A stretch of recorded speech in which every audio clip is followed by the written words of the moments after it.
Hello and welcome to another Zach Carnage video. Today we are taking a look at my plant FTK build. So I've decided to go with the dueling book version rather than the real life version because my Phoenix cluster still hasn't arrived. So we're just going to have to go with this one for now. The main deck is what I've been testing online for the last few days. It's proven really well. I've won probably about 80% of the games I've played with it so far. There are quite a few times when you do pull off the FTK, and then if you don't, you can typically make a ball load with a Baguska or something like that on the field, so it's pretty solid. Just a quick note, the side deck here is not the side deck that I'm using online, it's actually just a list of cards that potentially maybe you want to include, or just some cool ideas to go with the deck. So we'll take a look at the main first. Triple Lone Fire Blossom, triple Scorpio, and the one Cobra. Triple Rescue Ferret, triple Evil Thorn, one Alexandrite over the Garnet because it allows you to make Decode Talker if you're going for that. Yeah, I think that's the only reason why I went with it. It's an effect monster, that's nice to have. Then Glow Up Bulb, double Mathematician, one Card Trooper, one Thousand Blades, one Trick Clown, one Amaryllis, one Spore. Then we have the 6 Hand Traps, triple Ash Blossom, and triple Veiler I've gone with. I'll explain all the choices after I go through the list, actually. Then Rescue to Rescue, Super Solar Nutrient, Foolish, 1 Instant Fusion, Monster Reborn, 1 for 1, Soul Charge. And this is going to trigger people as Brilliant Fusion, so I'll try and explain that after we go through the extra. So then for the extra deck, we have 1 Fusionist, 1 Seraphinite, 1 Thousand Eyes Restrict, 1 Castell, 1 Invoker, 1 Melier, 1 Baguska, 1 Princess Sprite, 1 Borreload, Curious, Decode Talker, Firewall Dragon, Mrs. Radiant, Proxy Dragon, and of course Topologic Barber Dragon, because that's necessary for the combos. So let's go through this. For the combo you need the Lone Fire and Rescue Ferret. You can actually get away with grabbing Lone Fire with something like a Monster Reborn, or I think Foolish and something else allows you to go into it as well, but it's a bit more challenging than just churning out the basic combo, and it requires a bit more manipulation of your extra deck, so it becomes more of a challenge. I've gone with the 1 Cobra. Drawing it absolutely sucks. It really does nothing in your hand at all, except, maybe a discard fodder for the other Scorpio. That's basically its only use. I gone with the 1 because, I think normally I would tend to build decks that have 2 versions so that I can escape the Garnet problems, but I really couldn't see myself playing a second one in this build, so I just went with the 1. Triple Rescue Ferret because it's part of the combo, triple Evil Thorn, same part of the combo. The 1 Alexandrite. So basically you have 7 copies of Brilliant Fusion in the deck, right?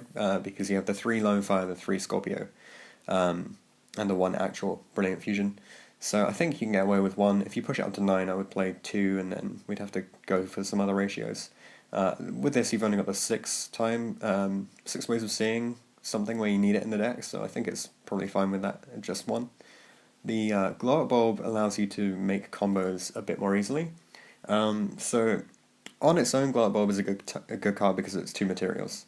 Additionally, because we're playing Mathematician, if you don't see the Lone Fire Blossom, you can send Bulb with Math, and then use Super Solar to turn Bulb into Lone Fire, and then instantly have access to the combo again. So these 2 combined allow you to see the combo a lot more often, which is really good. Then we've got the choices for the level 3 Earth that you're going to summon with Rescue Ferret. So you need 2 of them to be in the deck when you start the combo, which is why I've gone for having 3 of them. 2 is just not enough. 3 generally does the job fine. It's kind of similar for if you're doing Slumber with Kaiju. You typically see people run 1 Slumber with 3 Kaiju, or 1 Slumber with maybe 4 Kaiju. Because this is an FTK build and we don't expect to be drawing a great deal, I think it's okay to get away with 3 here. Sometimes you just do draw 2 of them, but it really doesn't happen very often. So Math can send the Bulb, as we've explained. It can also send, say you don't have a way of getting into the combo but you need the extra material, you can send the Bulb, or you can send Trick Clown as well. If you've got access to the Trick Clown but you don't have the Blades, then you can send the Blades. So it's a very versatile card that allows you to actually start into combos. We've had suggestions for a few other things that I'll go over which don't start combos, and I think Math is definitely the way to go. Then Card Trooper, I wanted the 3rd level 3 Earth to go with. There are some plants, but they tend to be pretty terrible.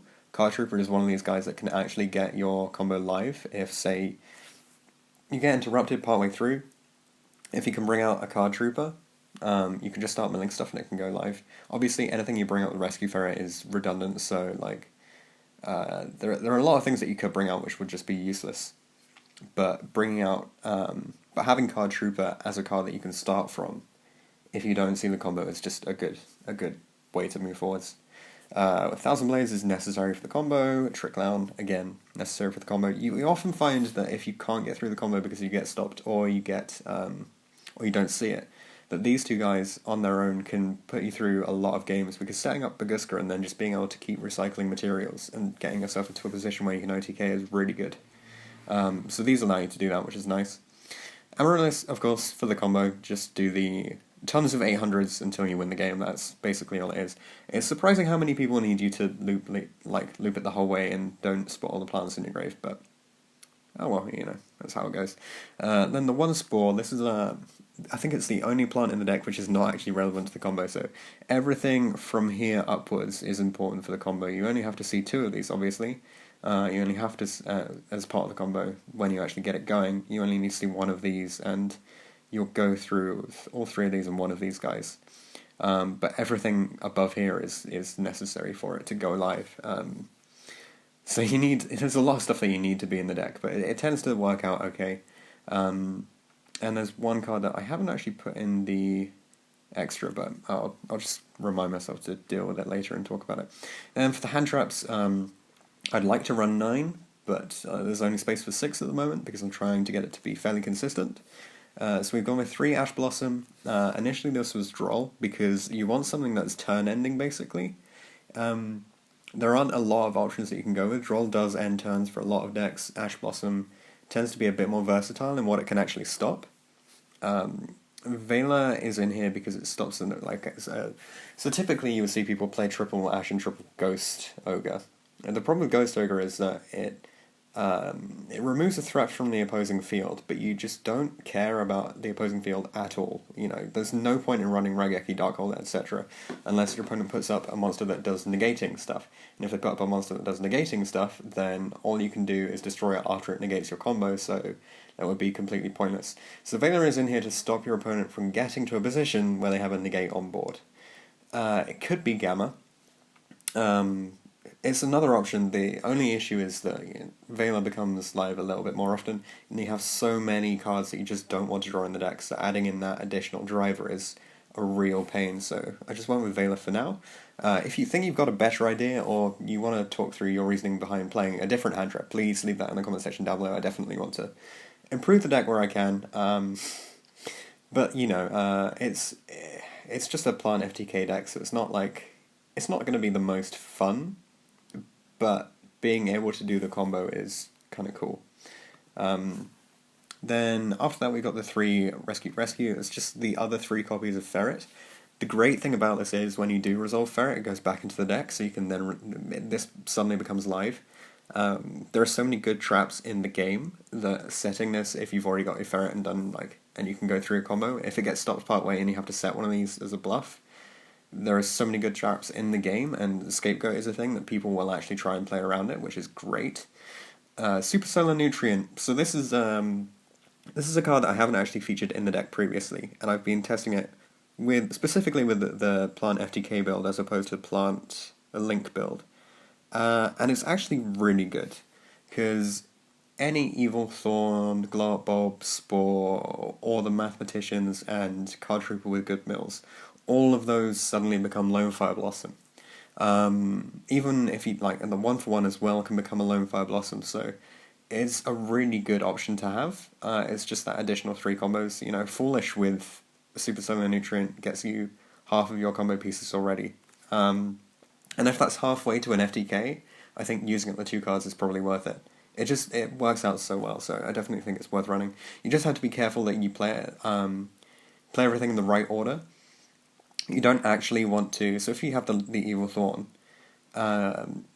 it can be a bit iffy if you activate Evil Thorn before you play the Super Solar Nutrient, because what happens is you'll turn this into a Lone Fire, you go through all your Lone Fires and you do your traditional combo. then you get to the point where Melier is supposed to summon the Lone Fire from Grave, and that is supposed to get Evil Thorn out of the deck. So you can either do that, or you can use Melier to bring back the Evil Thorn. But you need to have access to 2 Evil Thorns on your field, so you can make the Princess Sprite. So you either have to not activate it and just go with Super Solar Nutrient, or you have to make sure that you leave the Evil Thorn on the field somewhere. So there's a lot of stuff to think about when you're trying to manipulate your board based on this, and it makes it significantly easier to not think about it. Just play the 1 Evil Thorn first, Nutrient it away, and then get the other 2 later on in the combo. Foolish said you can send, it's a free level 4 or it's a glow up bulb to get the combo live. Or you can just send, if Curious gets Veiled, then you can just send Amaryllis with it, which is really good as well. Instant Fusion. This is, so that if you draw the Brilliant Fusion, because you can only activate 1 Brilliant per turn, then you can search this. And a lot of people are playing Ash, so if they Ash one of these 2, then the other one will be able to get you the, either way you'll get the Instant Fusion and you can get the Fusionist, and that enables you to make the rank 3 play. If you have it anyway, and another part of your combo gets interrupted, then you can generally make Fusionist to help you bring out Melier, which helps you to finish off the combo. So this is why we run the Instant Fusion, basically. Monster Reborn is kind of obvious for the deck. I mean, there are quite a few things that are running at the moment that I don't think should be, but it's entirely necessary to see the combo in as many ways as possible, and this allows you to make the combo without having to use Ferret in the same regard. Because Melier is trying to bring back a plant, basically, and be a plant itself. So if Monster Reborn gets you 2 plant names, then that's enough. Generally, Curious will be able to potentially mill one of the plants when you go through it. So having Monster Reborn to get the other plant, get the Lone Fire back out, and then go live again, is really key. So Monster Reborn is definitely worth it for the deck. Exactly the same reasoning with Soul Charge, except Soul Charge does so much more for you. 1 for 1, we said you can get Bulb, you can get Spore. Either of those 2 are really good. Evil Thorn is a bit meh to get with 1 for 1. It puts in some work, but generally if you 1 for 1 you can go into Bulb, Nutrient it, and then you can get the Thorn anyway. And Thorn does more when it's summoned via the Lone Fire than when it does from a 1 for 1. Unless it's summoned later in the combo. If you've already got the combo and you just want it as extra fodder, then yeah, go for the Evil Thorn with this. The card that everyone's gonna hate me running at 1, I've already had people saying, you should definitely be playing it at 3. But let's try and explain it a bit.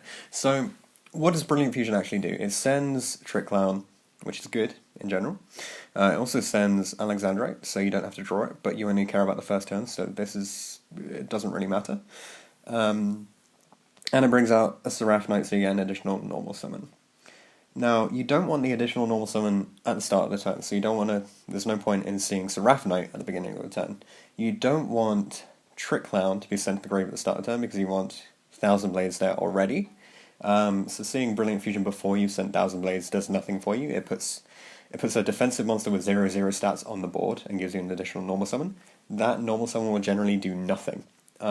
Unless you have Link Monsters live and a Rescue Ferret available, having the power, the so-called power of Seraphonite doesn't actually facilitate anything for you.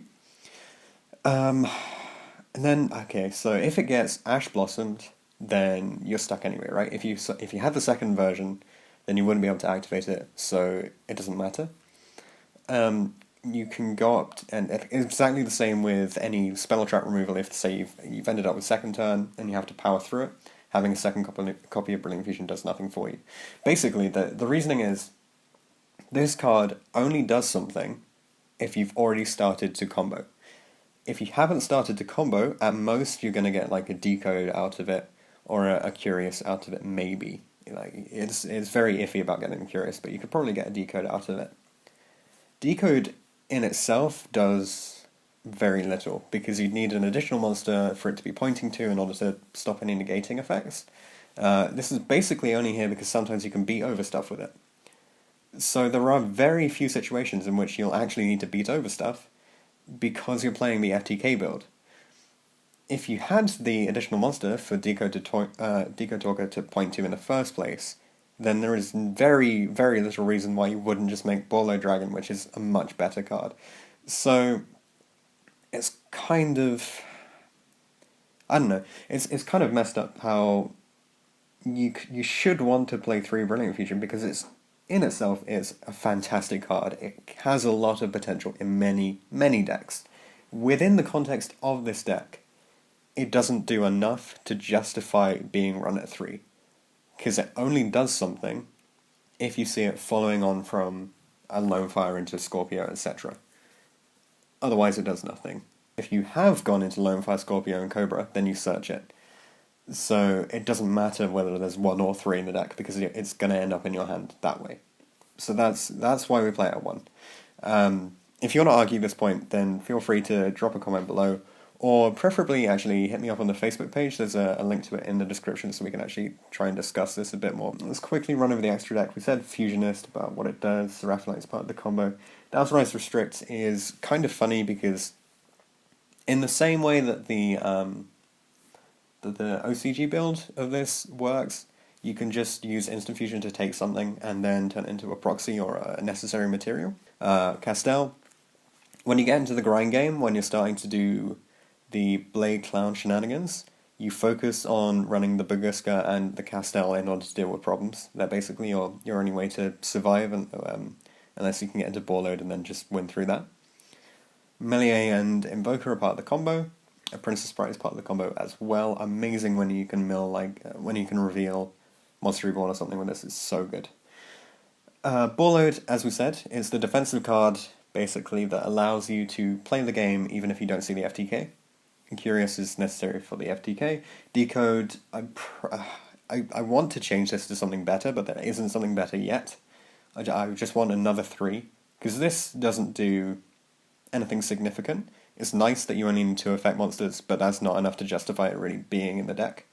But you need a 3, so that's why it's here. It might become Gaia Saber because you can point to Firewall with it, but otherwise it's just here for now.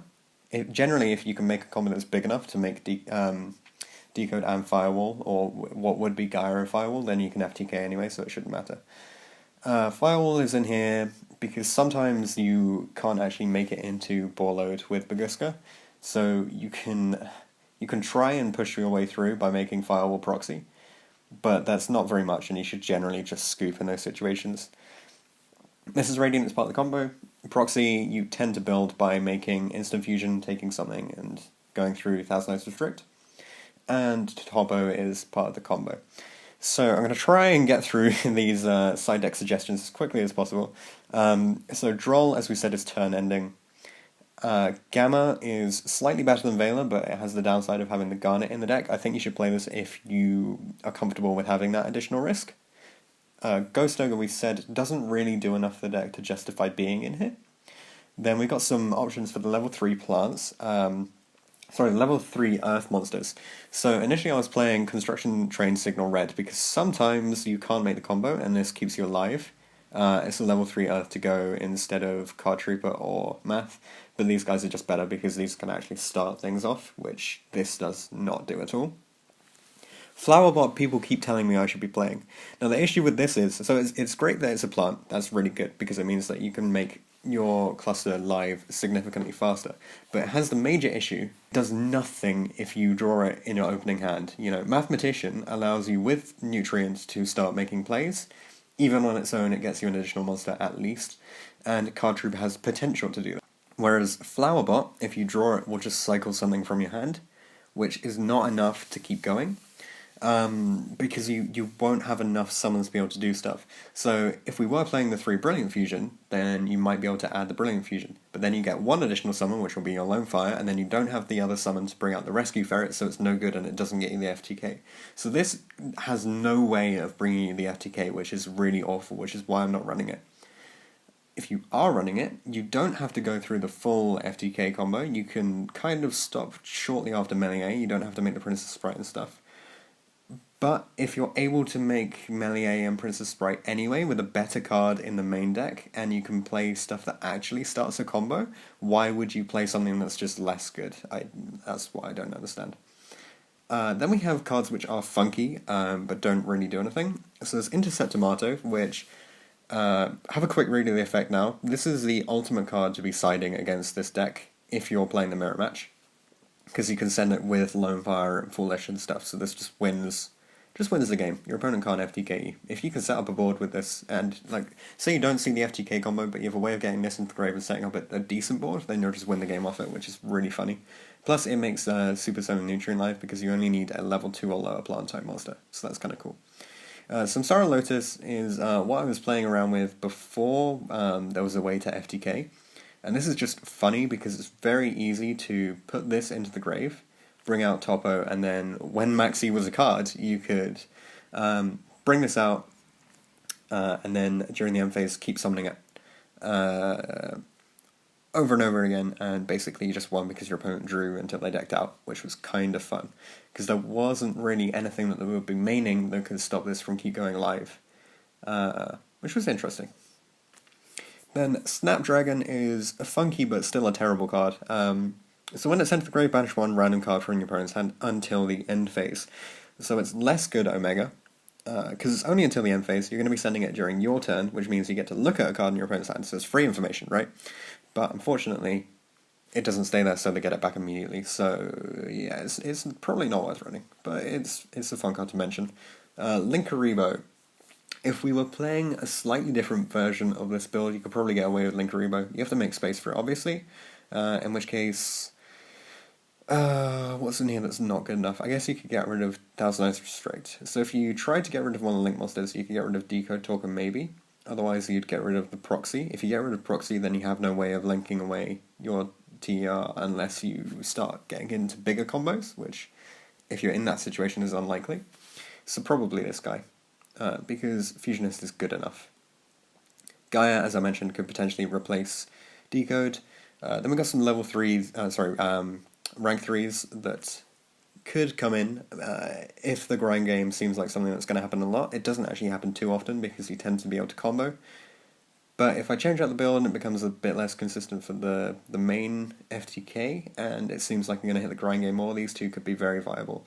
Levier, I want to see if there's a way to combo using Gold Sark and Levier that I would be able to make the deck more consistent with, and then potentially drop probably the Ash Blossoms. You need light targets for the Brilliance, so Veiler's pretty good. Dropping the Ash Blossoms and maining 3 of the Gold Sark. If we go into a format where hand traps are less relevant, I think that's probably the way forward. But there needs to be a combo to do it with Levier, which I haven't thought of yet, so I'll probably be thinking about that in the next few days.